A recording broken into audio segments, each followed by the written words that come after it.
and welcome. This is iBuzz and I'm your host, Nosheen Bukhari, bringing you the latest from the showbiz world. In today's episode, we will be discussing the effects of Brexit on the UK music industry, followed by an exciting review on the movie Back to the Future. First things first, let me quickly take you to the top stories of the day. Giorgio Armani ends Milan Fashion Week after COVID constraints.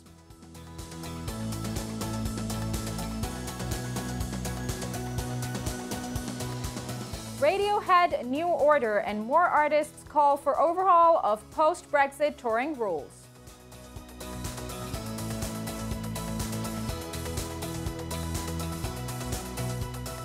Karen trailer sets off complaints of copying Get Out.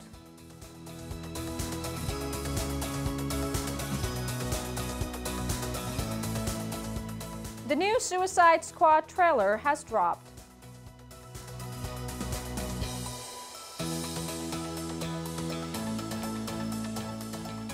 And Sharon Stone thinks there is more to Hollywood than Meryl Streep. And now moving to the top story of the day. More than 200 UK acts, including the Chemical Brothers, Kano, and Wolf Alice back Let the Music Move initiative, calling for financial help and cutting red tape for EU tours. To have further discussion on the subject, we have a music producer with us, Paul Ferrer. Paul, welcome to the show. It's lovely to be here. Thank you for inviting me. So, Paul, the terms of the Brexit agreement mean that performing artists of all kinds must now have work permits to earn money from gigs in EU countries. Do you think this is the right kind of move for the artist community, or will it affect their financial growth? I think it'll definitely impact negatively on touring musicians in Europe. The Brexit vote has been a very contentious part of our British history that's happened 5 years ago now, and we're still sort of waking up from the consequences of that. And one of the things that seems to have been left out in the many deals that were struck between the European Union and the British government over the terms of our end of our relationship seems to have been live music and entertainment touring generally.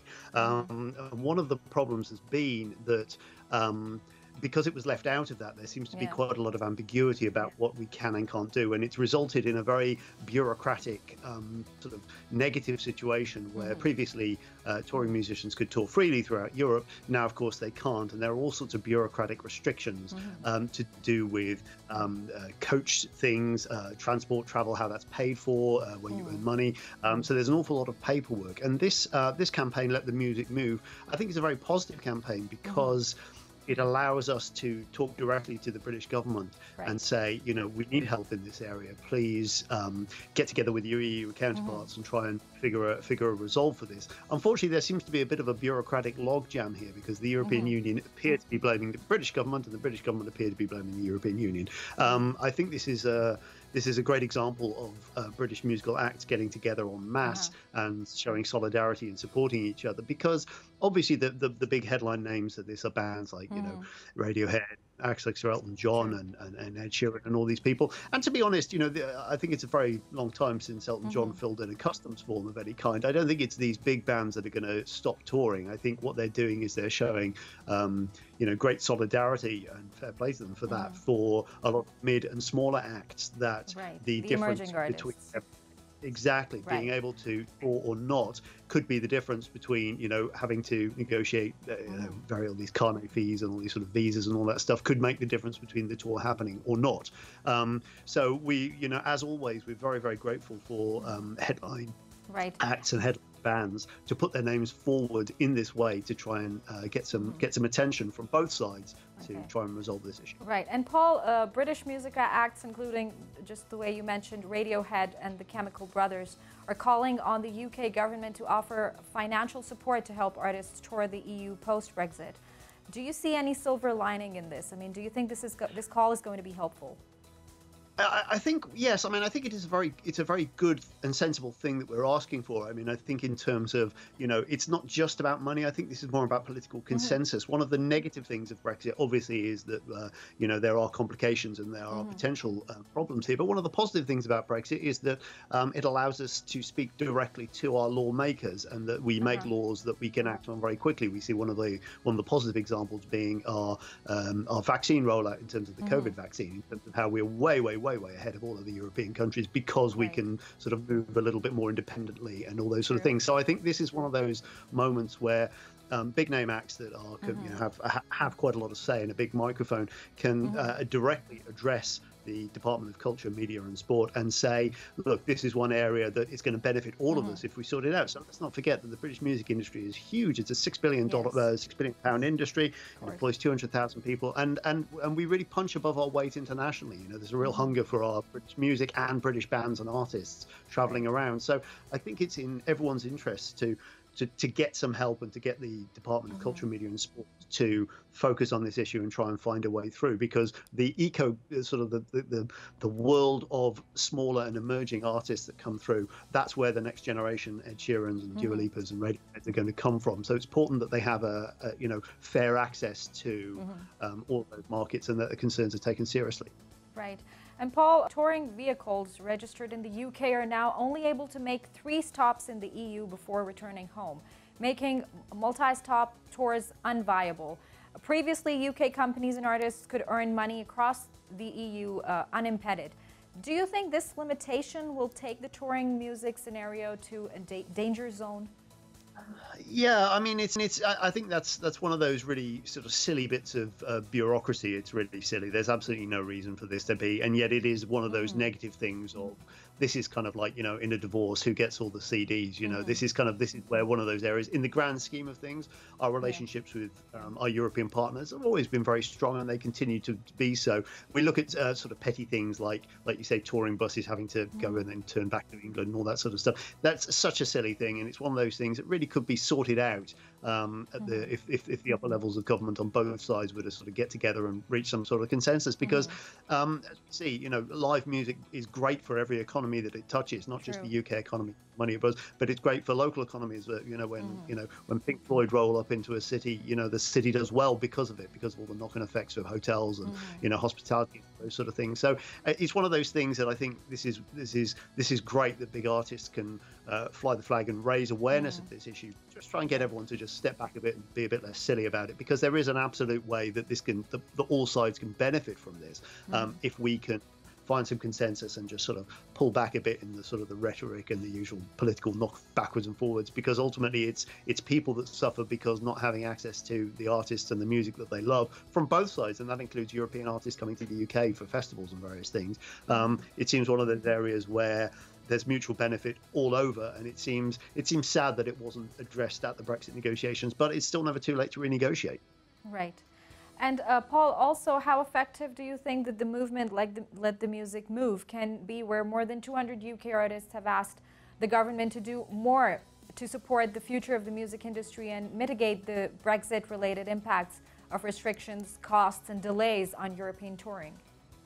I'm positive about these things because I see, like I said at the start, we have in our industry now. I'm a member of the iBuzz Academy for Composers, Authors and Songwriters, and we're very good at getting everyone all on the same page. For example, another dimension to this is we're trying to fix streaming at the moment with our Broken Record campaign to try and get a fair remuneration for people who are making music as far as streaming is concerned. As far as live music is concerned, it's another one of those where we are very united, we're all on the same page, and we have access to our politicians. So it is one of those things where we can make a noise and we can directly address our government and say, this is one of those areas where we absolutely need your support. And yes, they are asking for financial support, and I think that's a perfectly valid thing to ask for. I think the bigger picture here is political support to say, yes, this is one of those areas where we really should not have left it on the table at negotiations, and now is the time to fix that and let's do a deal.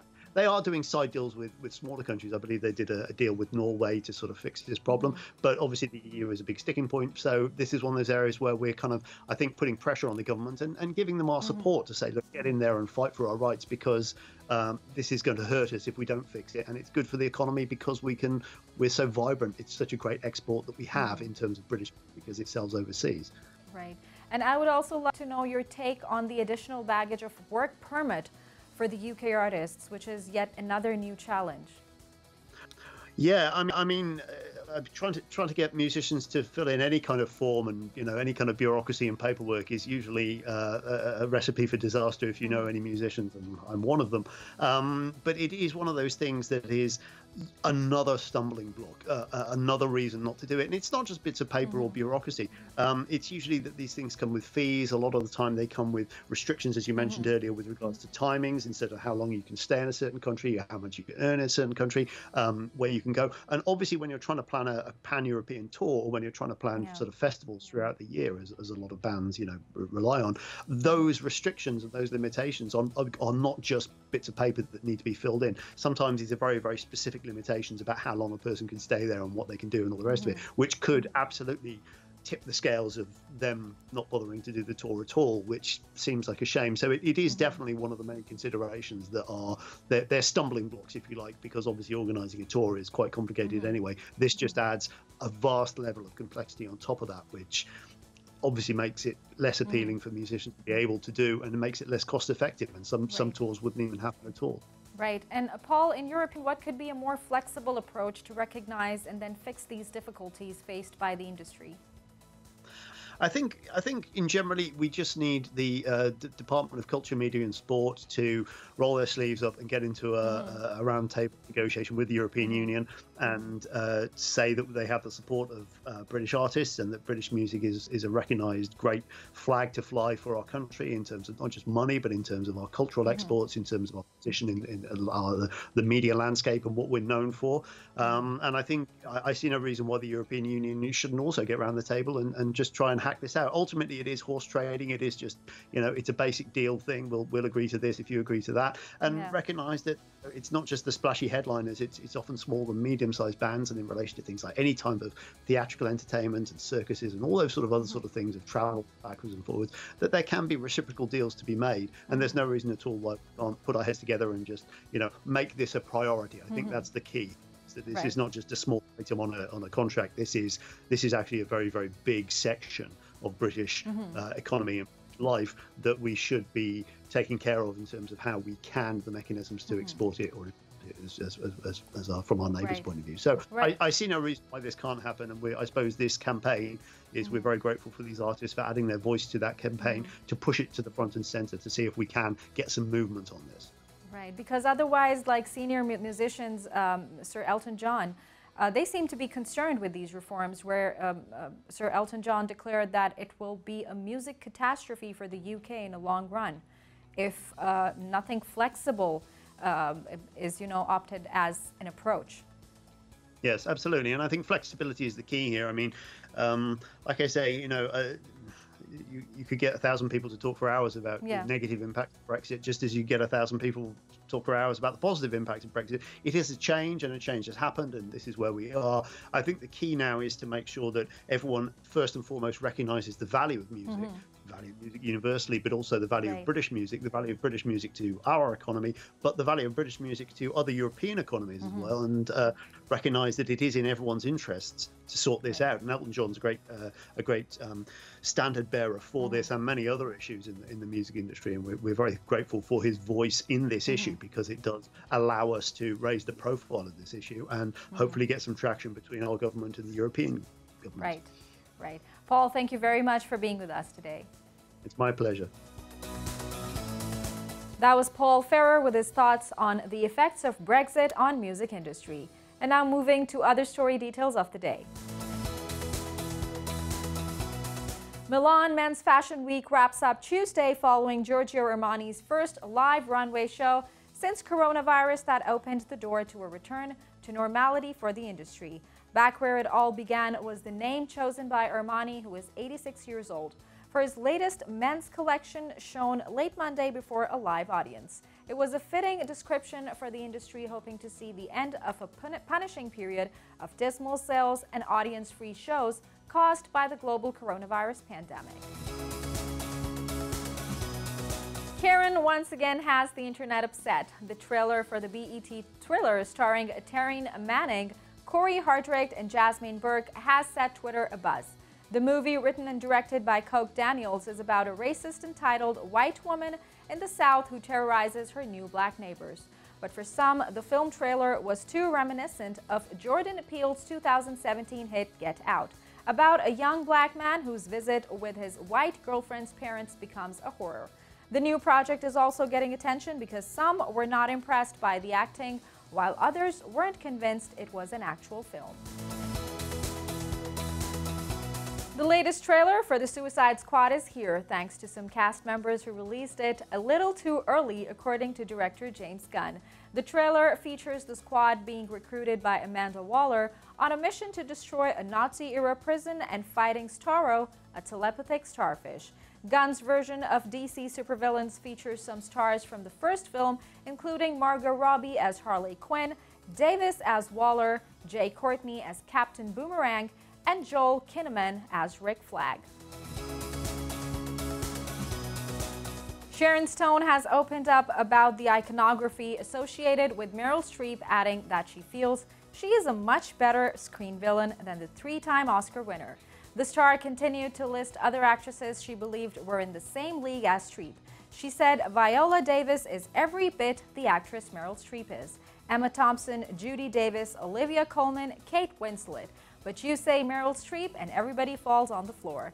While Stone's thoughts attracted some negative comments on Twitter, many agreed with her.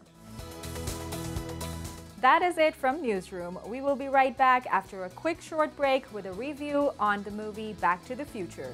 Stay tuned.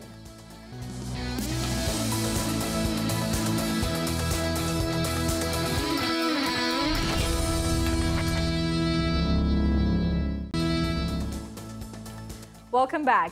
In today's review segment, we will be reviewing the movie Back to the Future, a worldwide cultural phenomenon and the highest grossing film of 1985. Back to the Future launched one of the most successful franchises in Universal's history. To review the movie, we are joined by Monica Charsley, an entertainment journalist from UK. Monica, welcome to the show. Hi, thanks for having me back. So, Monica, we're Back to the Future here, one of the most phenomenal time travel movies that turns this concept into a non-stop fun adventure. I love Back to the Future. I think it's just one of those things everyone has seen, and if you haven't seen it, you're like, oh my gosh, why haven't you seen this movie? Exactly. It's just one of those all-time favourites that it's a must-see, and I'm sure when I have kids, it's just automatically going to be one of those things that I show them first. And with the cast like Michael J. Fox, Christopher Lloyd, Claudia Wells, and Billy Zane, the film is actually packed with great acting wonders, relying more on the performance and less on action and special effects. What are your thoughts on that? I think back then there was a lot less special effects anyway, and you had to look more at performance. Things aren't the same as now. You know, you've got better sound quality, there's more you can do. So obviously the performance was a great thing, but I think back in that time they've done amazing in terms of the action, the concept, introducing hoverboards, things that, you know, people don't even think of. So I think there was a lot to it in terms of, you know, creativeness. So not just performance, but a big creative element in terms of what they were able to do. Right. And of course, Michael J. Fox has done great wonders in this movie, but Christopher Lloyd, Doc Brown, we think that he is the one who has actually, upped the game of this franchise. Yeah, everyone loves Doc. We all call him Doc here. You know, he's such a different character. He's very quirky, a bit different. He's quite unique, and we like unique. We don't want the same boring characters. So he definitely brings something different to the film. And, you know, it brings, you know, it's mainly adventure and action, but he also brought a comedy element. And for that, it's one of the reasons why I love Back to the Future. And also the plot was original and very engaging. The characters were unforgettable, and the writing was memorable with some of the best lines put into film. I think with Back to the Future, bringing something, when you have a different time shift and you're not just stuck in one time, because they could have easily just done it and set it in the 1980s, or they could have just set it with him already there in, did I get the right time? 1955. They could have just set him there, but they didn't. So they've done a whole time shift. So you get to see two different times of this movie. And, you know, that's going the extra mile. And that gives us a lot, it gave them a lot to work with and a lot for us to see. We get the 80s, we get the 50s. So I think for the audience, it's great to see two different times which we weren't there to experience ourselves, but we were able to experience through the film. Yeah, and the movie was actually way ahead of its time. I mean, time travel was a thing back then, but the way this movie was, you know, created and crafted, in fact, crafted is the right word to use, it was way ahead of its time. What are your thoughts on that? 100%. Like I mentioned earlier, the fact that they had the hoverboard thing as well. It's such a different thing to bring to a film. They really thought out of the box, which is why Back to the Future grew such a dedicated fan base, because of what they were able to do. Right. It's a great film. Right. And what are your thoughts on the sequels? I mean, did you find the element of interest and consistency exclusively intact as it was in the first part? For me personally, my favourite has always been the first one. But I think that happens a lot with films. You always prefer the first one to the next ones. But they were consistent with their storylines. You know, they know that the 50s worked well the first time round. So they thought, why not take part 2 back to the 50s? But, you know, have that danger element as well, as you can't change what you've just done. So that has people on their edge as well. So I can appreciate why they took him back to the exact same time that he was already in. Right. And Monica, let's talk about the soundtracks, the music that this movie produced. That era was the reign of rock and pop music. I mean, songs like Back to the Future, Power of Love, Time Bomb Town made the movie even more lovable to the fans. I mean, this added more flavor to the movie. Yeah, it's always nice to get a range of music in a film, especially as at that time where people were, and even now, if I was to watch it, I'm getting a real dose of and a real range of genres in music. You know, it's great to see the 50s diner concept and that type of rock and roll music, you know, the school dance, to see that music play out, the live bands. There was a lot going on then, and, you know, it was a very welcome time. It was very happy, you know, the dancing, the music they had, it was a lot more joyful. I think now, if you look at our music, it's not the same. Yes, of and course. not for the best sake. True. I mean, I remember back in the 80s and 90s, it was a trend to launch a whole musical album with any movie that is released, regardless of it being a blockbuster or not. But we don't see that happening anymore. It's just 1 or 2, maximum 2 songs these days. Which means that, do you think there's less focus on music and more focus on the production of the movie? You know, sometimes, like we've said with Back to the Future, they had a lot less to work with, a lot less effects. Really, when you think about it, it should be easier because they've got technology's enhanced so much. So you'd think of Back to the Future, what they'd done then could be made with the little equipment they had. You'd think that we should be able to produce a whole, you know, a whole album. I know that there's some films which do, but it's not consistent like then. It was expected in that era to have the album alongside the movies. Right. And again, talking about the characters, of all the characters, which one was your favorite, and tell us why? Oh, that's so hard. I'd say Marty McFly, just because of his name alone. It's such a great name. Who wouldn't want, you know, it's just one of those big names, you can say it out loud. You know, he became quite cool. The way he had to stop his mum falling in love with him. There was a lot going on with his character. I really liked him. Right.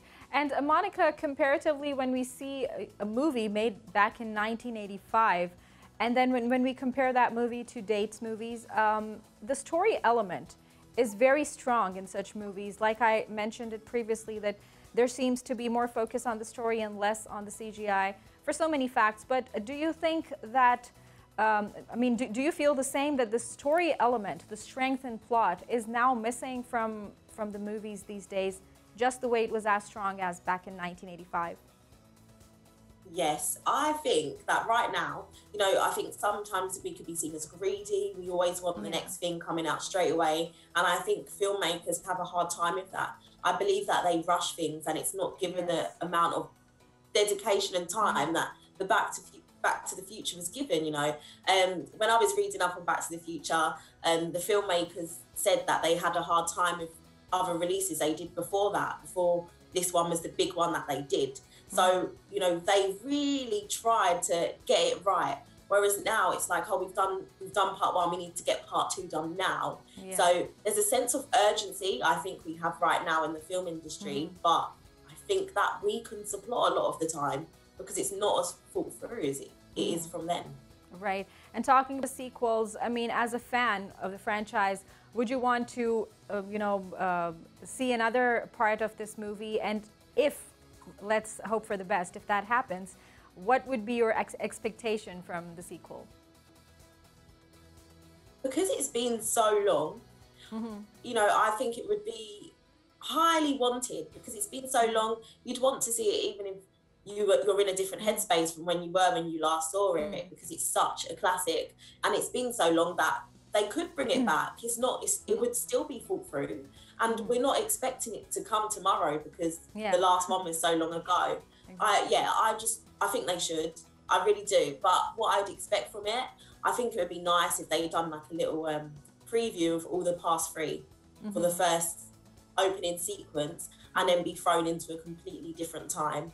Right. Because now we're in 2021, so there's so much they can do and look back on. Exactly. We've still got the 90s. True, and now that the fashion of reunions and remakes has been, erupted, so they can do something for their fans. Oh, 100%. Right. Monica, thank you very much. It was lovely talking to you. Oh, thanks for having me. That was Monica Charsley reviewing Back to the Future. And that is it from today's episode. We hope you liked it. Don't forget to share your feedback on the social media link mentioned down below. We'll see you next time. Until then, take care and goodbye.